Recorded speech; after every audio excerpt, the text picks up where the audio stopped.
palestra de hoje é indulgência. Acho que eu posso dizer que a indulgência ela é prima da paciência e irmã do perdão, porque essas três coisas estão muito próximas uma da outra. O perdão é um dos temas mais importantes da doutrina espírita. Está ali disputando pau a pau com a caridade. Eu não poderia fazer a minha primeira palestra sem falar do perdão, né? Mas por que o perdão é tão importante? A falta de perdão a gente chama de rancor ou ressentimento. O rancor é um sentimento que nos acorrenta a pessoa a quem a gente não consegue perdoar. Ou, quando a gente não consegue se perdoar, esse ressentimento nos prende a um momento. Quando nós não perdoamos, ficamos sempre revisitando aquela pessoa, aquela sensação, e vem sempre aquela angústia daquele momento que a gente já devia ter esquecido, se tivesse perdoado. O perdão liberta. Mas o perdão não é para libertar aquela pessoa para quem a gente guarda o rancor. Não. O perdão nos liberta. Liberta aquele que exerce o perdão. Tá vendo então por que o perdão é importante? Mas a indulgência também é importante. A indulgência tem a ver com a gente aprender a lidar com o erro ou com a maldade dos nossos irmãos. Ninguém aqui é perfeito. Ninguém aqui é um ser de luz que veio para esse planeta de provas e expiações só para conduzir a humanidade a melhorar. Não, ninguém aqui está nesse nível. É claro, para encarnarmos no mesmo planeta, a gente precisa estar um padrão vibratório mais ou menos similar. Mas isso também não quer dizer que não existam nesse planeta algumas pessoas um pouco mais evoluídas e outras pessoas um pouco menos evoluídas. Ou talvez até podemos dizer que estamos todos no mesmo nível, só que talvez eu esteja mais evoluído em um determinado tema, você talvez esteja mais evoluído em outro tema, e o nosso irmão pode estar mais evoluído do que nós dois em outro tema. Então, por favor, sempre lembre-se disso. Todos nós temos algo para aprender e todos nós temos algo para ensinar. Enfim, precisamos aprender a lidar com os erros dos nossos irmãos. Sobre isso, a Bíblia traz uma passagem muito famosa para retratar a indulgência.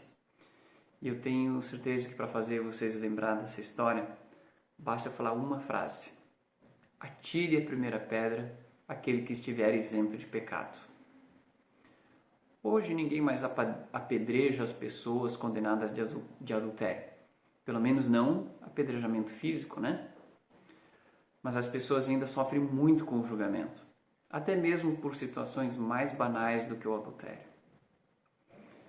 Quer ver mais um exemplo de situações que demandam a nossa indulgência? Por exemplo, quando você chega no trabalho e tem lá uma fulana falando mal dos outros. Ou quando você para o carro na faixa de pedestre para deixar o pedestre passar, e daí você olha no retrovisor, a fila do lado, os carros continuam passando, ninguém dá a vez. Isso tudo vai irritando a gente, baixando a nossa vibração.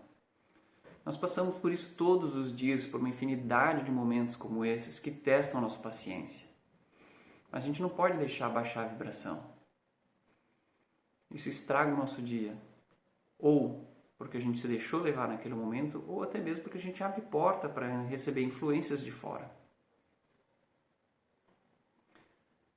Quer saber o que o Evangelho segundo o Espiritismo diz sobre isso? Eu selecionei algumas passagens nesse Evangelho que tratam sobre o tema. Como acabamos de falar da paciência, vamos começar por ela. O codificador Allan Kardec dedicou algumas poucas linhas sobre a paciência no capítulo 9. Bem-aventurados os que são brandos e pacíficos.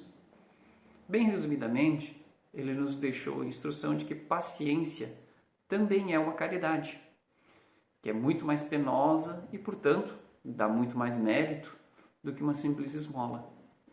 E que devemos agradecer a Deus por colocar essas pessoas em nosso caminho para serem instrumentos de pôr à prova a nossa paciência. A gente vê agora quanto significado e quanta lição a gente pode tirar de tão poucas palavras, não é mesmo? Dá para fazer uma palestra só para falar da paciência.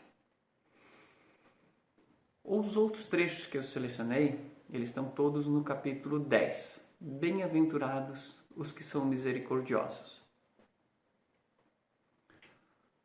Como eu disse antes que a indulgência e o perdão são irmãos, então eu também posso trazer lá da oração do Pai Nosso, aquela frase que fala do perdão. Perdoa as nossas dívidas, assim como nós perdoamos aos nossos devedores. E da mesma forma, o Evangelho tem uma frase bem similar. Sede indulgentes com as faltas alheias, quaisquer que elas sejam. Não julgueis com severidade, senão as vossas próprias ações. E o Senhor usará de indulgência para convosco, como de indulgência houverdes usado para com os outros. Como falei antes, nós não somos perfeitos. Nós temos as nossas falhas e, pela lei divina, seremos julgados com a mesma severidade com que julgamos os outros. Portanto, quanto mais perdoarmos, quanto mais somos indulgentes, melhor as coisas se desenvolvem na nossa vida. Também não poderia deixar de fora outra passagem muito famosa da Bíblia, que é aquela do argueiro e a trave no olho. Uma palavra difícil, né? Argueiro é só um cisco, qualquer pequena partícula que pode estar incomodando a nossa visão. E o Evangelho comenta essa passagem destacando a nossa insensatez ao ver o mal dos outros antes de vermos o mal que está em nós mesmos. E aponta o nosso orgulho como responsável por dissimular para nós mesmos os nossos defeitos. Aquele negócio. Às vezes a gente até sabe que tem, mas não enxerga, né? Ou até enxerga, mas faz de conta que não enxerga, porque o orgulho nos faz esconder de nós mesmos os nossos próprios defeitos. Então, o que a gente precisa fazer é domar o nosso orgulho, para que a gente consiga olhar antes para dentro de nós mesmos e reparar os nossos defeitos antes de querer reparar os defeitos dos outros. Reparar aí dá para interpretar das duas formas, tanto reparar de notar, de prestar atenção, como também reparar, consertar, né? Precisamos primeiro consertar os nossos defeitos, para depois querer consertar os defeitos dos outros. E que a autoridade para censurar está na razão direta da autoridade moral daquele que censura. Então, justamente isso. A gente só pode querer censurar o outro depois que a gente conseguir nos livrar, pelo menos, dos mesmos defeitos. Mas o ideal é que fôssemos minimamente, não vou dizer perfeitos, mas não tiver pelo menos nenhum erro grave para poder começar a falar do erro dos outros, né? E daí vem aquela pergunta: é permitido repreender os outros? O Evangelho nos ensina que todos têm o dever de trabalhar pelo progresso de todos. Devemos ajudar os nossos irmãos a progredirem. Então, sim, é permitido notar as imperfeições e repreender os outros.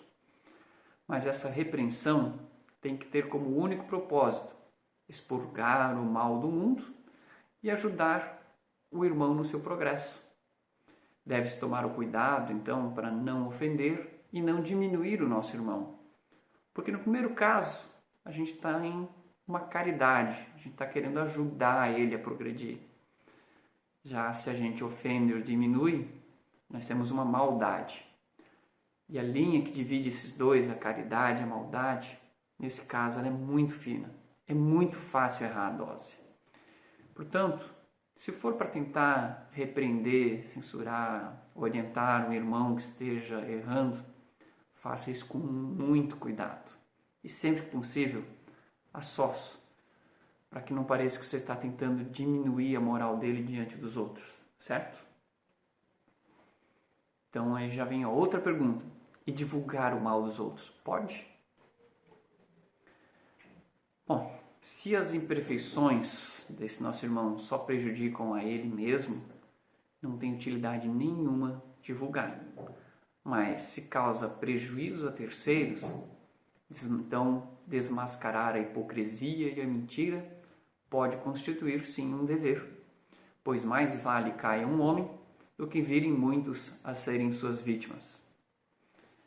E para finalizar, eu destaquei também mais um trechinho do Evangelho que é um super resumo do tema.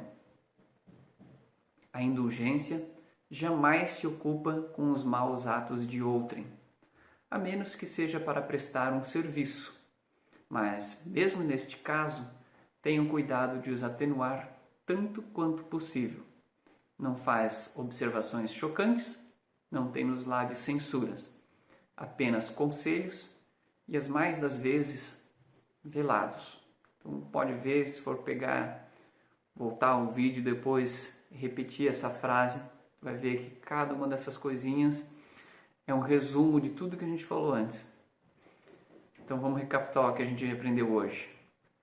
Que precisamos ser pacientes e não nos irritar com os erros dos outros. Que devemos prestar mais atenção nos nossos erros do que nos erros dos outros. Que para chamar a atenção do nosso irmão, precisamos antes ter moral para isso. E que se for para fazer, tem que ser com o cuidado de não ofender e principalmente de não diminuir o nosso irmão na frente dos outros. Que devemos evitar ficar julgando os outros e que se for para julgar, que sejamos então mais brandos com os nossos irmãos e mais severos com nós mesmos. E o mais importante, trate os outros como você gostaria de ser tratado. Tá certo então, meus irmãos? O nosso Evangelho é como um manual de boa convivência.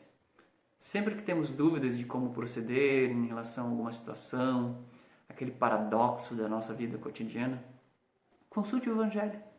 Você vai se surpreender quantas respostas nós podemos obter com a leitura de alguns poucos parágrafos. E se você tiver dificuldade para manter o foco, ou tiver dificuldade com a linguagem um pouco antiga que tem no Evangelho, faça a leitura conosco.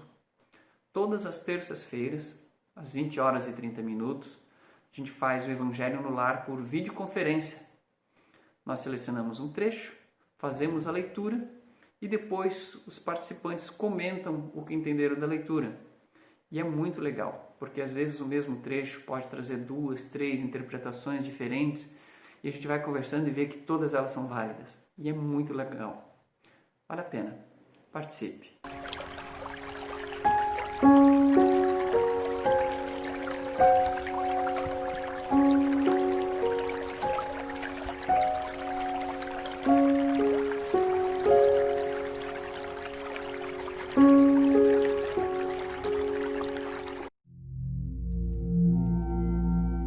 Queridos irmãos, vamos nos colocar numa posição confortável, porque a partir de agora vamos nos concentrar na espiritualidade maior, em Deus nosso Pai, em Jesus nosso Divino Mestre, e vamos nos preparar para o passe que está para iniciar.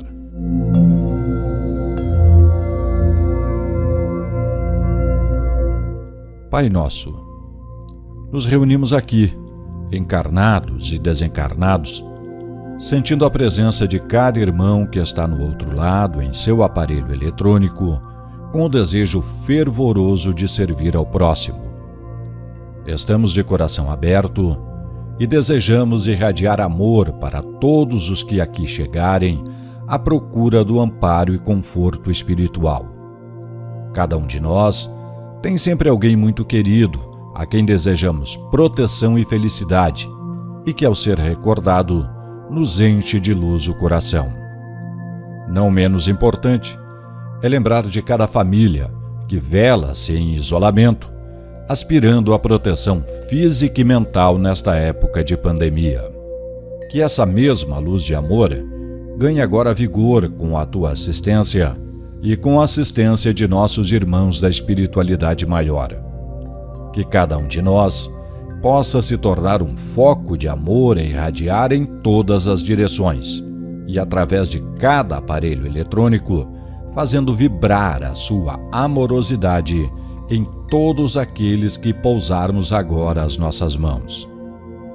Permita assim, Pai amado, que sejamos o teu instrumento de amor para todos os nossos irmãos e irmãs.